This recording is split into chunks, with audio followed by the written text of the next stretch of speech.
আজ চাঁদ দেখা গেলে আগামীকাল থেকে দেশে পবিত্র মাহে রমজান শুরু।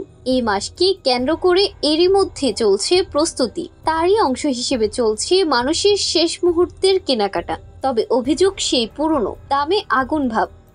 এর সঙ্গে যুক্ত হয়েছে ভোজ্য তেলের সংকট। শনিবার রাজধানীর বিভিন্ন বাজার ঘুরে এমন চিত্র দেখা গেছে। সরেজমিনে দেখা গেছে প্রায় 2 মাস ধরে সরবরাহ সংকটে থাকা সয়াবিন তেলের বাজার এখনো স্বাভাবিক হয়নি। এর সঙ্গে বেড়েছে গরুর মাংস, মুরগি, শসা, লেবু ও বেগুনের দাম।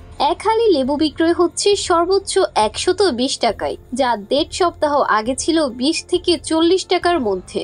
রোজায় ইফতারির অন্যতম উপকরণ হলো শসা। হাইব্রিড শসা 50 থেকে 60 টাকা ও দেশি শসা 80 থেকে 100 টাকায় বিক্রি হচ্ছে, যা গত সপ্তাহের ব্যবধানে কেজিতে 10 টাকা থেকে 20 টাকা বেশি। এছাড়া প্রতি কেজি বেগুন 70 থেকে 80 টাকা দরে বিক্রি হচ্ছে। এদিকে চাহিদা বাড়ায় দৌড়াতে শুরু করেছে মুরগি, গরুর মাংস ও মাছের দাম।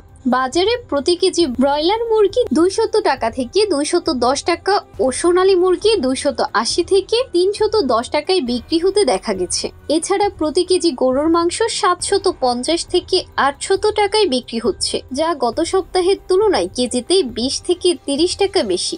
মাছও কেজিতে 10 থেকে 20 টাকা বাড়তি দরে বিক্রি হতে দেখা গেছে।